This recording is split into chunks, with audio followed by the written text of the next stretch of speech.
حضرت شیخ سعدی رحمۃ اللہ علیہ بیان فرماتے ہیں کہ ایک لومڑی ایک چیل کی سہیلی بن گئی۔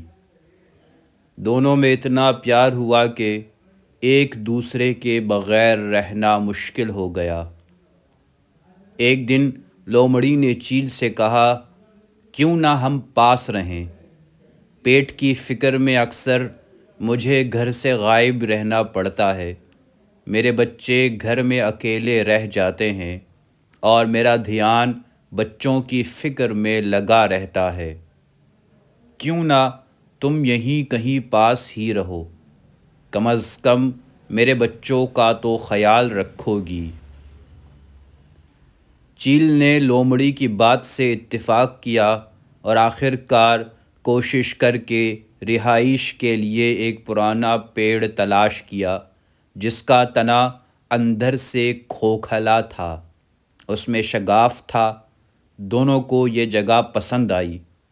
لومڑی اپنے بچوں کے ساتھ شگاف میں اور چیل نے پیڑ پر بسیرا کر لیا۔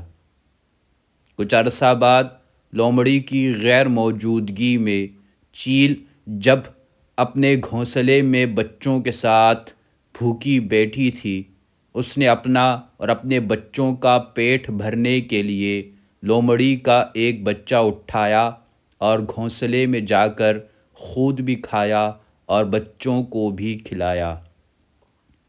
جب لومڑی واپس آئی تو ایک بچہ غائب پایا۔ اس نے بچے کو ادھر ادھر بہت تلاش کیا مگر وہ نہ ملا۔ آنکھوں سے آنسو بہانے لگی۔ چیل بھی دکھاوے کا افسوس کرتی رہی۔ دوسرے دن لومڑی جب جنگل میں پھر شکار کرنے چلی گئی اور واپس آئی تو ایک اور بچہ غائب پایا۔ تیسرے دن بھی ایسا ہی ہوا، اس کا ایک اور بچہ غائب ہو گیا۔ چیل لومڑی کے سارے بچے کھا گئی۔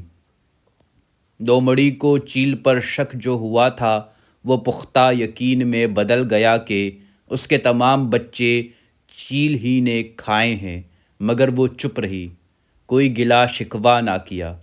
ہر وقت روتی رہتی اور خدا سے فریاد کرتی رہتی کہ اے خدا، مجھے اڑنے کی طاقت عطا فرما تاکہ میں اپنی دوست نما دشمن چیل سے اپنا انتقام لے سکوں۔ خدا نے لومڑی کی التجا سن لی اور چیل پر اپنا قہر نازل کیا۔ ایک روز بھوک کے ہاتھوں تنگ آ کر چیل تلاش روزی میں جنگل میں اڑی چلی جا رہی تھی کہ ایک جگہ دھواں اٹھتا دیکھ کر جلدی سے اس کی طرف لپکی۔ دیکھا کچھ شکاری آگ جلا کر اپنا شکار بھوننے میں مصروف ہیں۔ چیل کا بھوک سے برا حال تھا، اس کے بچے بھی گھونسلے میں بہت بھوکے تھے۔ صبر نہ کر سکی، جھپٹا مارا اور کچھ گوشت اپنے پنجوں میں اچک کر گھونسلے میں لے گئی۔ ادھر بھنے ہوئے گوشت کے ساتھ کچھ چنگاریاں بھی چپکی ہوئی تھیں۔ گھونسلے میں بچھے ہوئے گھاس پھوس کے تنکوں کو آگ لگ گئی، گھونسلہ بھی جلنے لگا۔